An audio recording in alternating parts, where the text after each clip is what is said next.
Hi, welcome to another dose of virtual vitamin Z. My name is Stephen, and I'm the curator of Humane Education for the Detroit Zoological Society. This week, we're going to continue learning about animal communication, and in particular, we're going to focus on nonverbal communication, which means that communication that doesn't rely on sounds or hearing, it relies on other things like gestures and sight, or like pheromones and smelling. And to get started with this, we are going to be learning today about honeybee communication. So we are going to be learning how honeybees like this one here communicate. And later on in this show, you'll see me show some of my amazing dance moves. So be sure to stay tuned in for that. So let's get started with some terms to listen in for. The first one is communication. And communication refers to the exchange of meaning between two or more individuals. And humans communicate, but other animals also communicate, and even plants communicate. And like I said, today we're focusing on nonverbal communication. And nonverbal communication is communication that relies on our senses of sight or our senses of smell as opposed to our sense of hearing. And one way that people and humans and other animals communicate nonverbally is through gestures, or you might know that as body language. And honeybees in particular have a gesture that's called the waggle dance. And we'll see honeybees doing that waggle dance, and I will be trying my own version of it and encouraging you to do so as well later on. And then we'll also talk about angle and ratio, but I'll introduce those in context so they make a little bit more sense. So I mentioned that we're going to be talking about honeybee communication and gestures in particular. So imagine that you're a bee, and as a bee, you're a worker bee. Your job in the hive is to go out and find flowers and bring pollen or nectar back to your hive. So you start there, and then you go out and you find this amazing flower patch, lots of really good flowers. So you go back to your hive, and you need to communicate this somehow to your hive mates that there's this great flower patch. How do you do that? Well, I will say that honeybees are able to communicate a flower patch's direction and distance so that the hive mates can go and fly to it. How do you think they do this? If you said waggle dance, you're right. And just in case you don't believe me that bees can do this, that was a bee pun there, I've got a video to show you. So I'm going to show you this a couple times and explain it. There are a couple of things to focus on. First of all, focus on this bee right in the center. You'll notice that this bee seems to be moving back and forth really quickly. This bee is doing the waggle dance, and the other bees are learning the location of the hive from the dance, or the flower patch from the dance. So a waggle dance has a couple of components. The first thing to look at is the direction of the dance. It's hard to tell from here, but the top of the hive is up here. So the hive is going up and down. And if we were to draw a line up and down, and then we were also to draw a line in the direction of the dance, those two lines would intersect, and the distance between them we would describe as the angle. And so that angle is something that's really important. It's an important piece of information. The other important piece of information is the amount of time the bee is moving around or waggling for. And that is, there's a ratio between the amount of time they move around and the distance to the flower patch. And here's how we can put that all together. As I said, the bee will always dance at a certain angle from the top of the hive. And the angle that a honeybee dances from the top of the hive represents the angle between the flower patch and the sun. So it's the same angle. And that lets the other bees know what direction they have to fly relative to the sun to find that flower patch. And a really cool thing is, even if bees are delayed and the sun has moved, they are able to convert the angle. So they're always giving the right direction. So the bees now know, okay, I have to go in this direction, but they don't know how far to go. And that's what the duration of the waggle is for. The duration of the waggle represents the distance to the flower patch.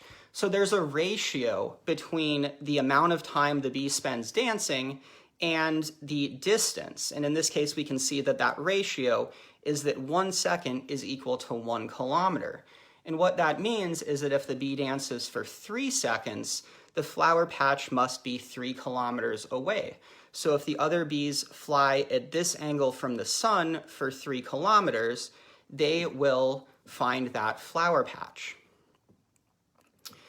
So one way to, to get a better understanding of this and also to realize how amazing this is that we are going to be doing our own waggle dances. And by doing this activity, we're going to increase our reverence or our sense of wonder for bees and other animals. We're also going to strengthen our empathy. Our empathy is our ability to take on another being's perspective and be inspired to take action to help them. And by mimicking or taking on the role of a honeybee, we'll be strengthening our empathy. We'll also be strengthening our creativity because we're going to start by doing a bee's waggle dance, but then we'll start learning how we can use dance to communicate other things. And then, of course, we're going to be strengthening our dance skills. And to do this, all you'll need is a leaf, a stick, a stone, or another small object, and this will represent the flower patch. And then a bandana, if you're doing this with a partner and you want to make sure that they don't peek, you can have them cover their eyes with a bandana. All right, so here's how it goes. You find a partner and you teach them the waggle dance, and then you go and you hide a leaf or another small object while your partners close their eyes, and that'll be the flower patch. And then you return to your starting point, and that'll be your hive, and you have your partner open their eyes and you do the waggle dance for them and see if they can find that object. So here's the dance I promised you. Let's pretend that I already hid my object and now I'm back here trying to communicate where you can go to find it. Start in the waggle, count the number of seconds, and think about the angle.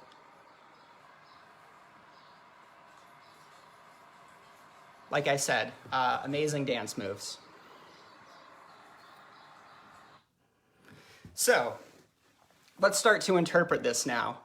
The angle I started at from the camera represents the angle to the object from the sun, and it might have been a little unclear, but I started at a 45-degree angle from the camera. So if you imagine the numbers 1 through 160 evenly spaced along the outside of this circle, 45 would fall about here as a 45-degree angle.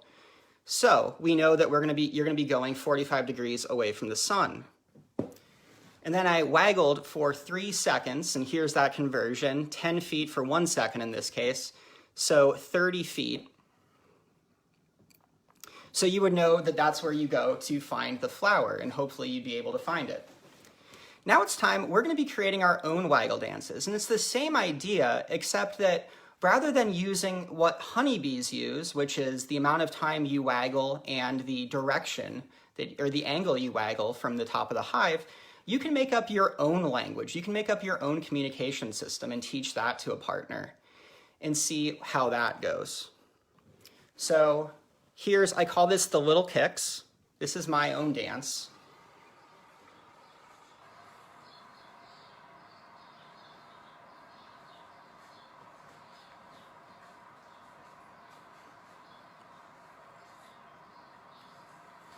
So again, the angle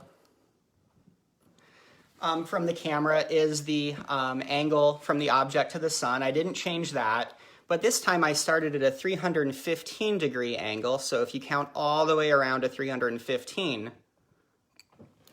And the number of little kicks I did was relative to or related to the number of feet, the distance. And the conversion here is 10 feet for 1 kick. I did 6 little kicks, so the flower patch is 60 feet away. So again, you could go and find that. And then I want to close with a waggle dance challenge. If you're really feeling inspired, the next time someone asks you for directions, teach them the waggle dance and communicate the directions through the waggle dance instead of just telling them. And this is an opportunity for you to be a humane educator, teaching them about some of the amazing things about honeybees while also still being helpful. I will say I haven't done this yet, but maybe I'll do it this week. So now that we've built our reverence for and strengthened our empathy for bees, and honeybees in particular, we might feel inspired to take actions to help them. And the good news is that there are several actions we can take, and by taking these actions, we'll actually strengthen our empathy further, because practicing empathy is one way to strengthen it, and we'll also be able to help these bees and other animals. And the supplies you'll need to start are just a computer with internet access. So one thing you can do is you can plant nectar or pollen-bearing plants like milkweed, goldenrod, mint, chives, strawberries, and cucumbers. Those are all plants that bees can use for food. Another thing you can do is avoid using herbicides and pesticides. Herbicides are chemicals that kill weeds. The problem is that plants that some humans consider weeds, bees might consider food. For example, dandelions. And so if you put an herbicide on those plants, a bee might come and feed from them and then get really sick or even die. And pesticides are chemicals that are meant to kill animal pests. And ideally, we would be able to find non-lethal ways to manage those animals who cause us some problems. But even if we don't mean to harm honeybees, they might unintentionally be exposed to those pesticides and be harmed and possibly killed nonetheless. So as much as possible, we should avoid using these and find natural and non-lethal alternatives. Even if we don't have a garden or a yard where we can plant or avoid using these herbicides or pesticides, we can still encourage other local businesses and governments to plant nectar and pollen-bearing plants as opposed to purely ornamental plants in public spaces. And we can also encourage them to join us in avoiding using herbicides or pesticides. So for more information about how you can do that, you can check out this link to the Detroit Zoological Society's blog below. And that leads me back to the DZS. The Detroit Zoological Society celebrates wildlife and saves wildlife every day. And that includes wildlife you might find at the zoo, like lions and tigers, but it also includes wildlife you might find in your local neighborhood, like honeybees. And the Berman Academy for Humane Education is a one-of-a-kind humane ed initiative that has allowed us to incorporate the principle of helping people help animals into all of our educational programming. So I hope that by participating in this, you have, built your sense of reverence for bees and your empathy for them and feel inspired to go out and help them through those individual or community level actions. Thanks so much for joining us. I'd also like to thank the Ford Motor Company Fund for sponsoring this week's live educational lessons. We really appreciate their support as it allows us to continue serving the community in this way. If you're interested in more virtual vitamin Z, be sure to check out the Detroit Zoological Society's website at detroitzoo.org and click on the educational lessons link. Until then, thanks so much. Have a great day. Bye.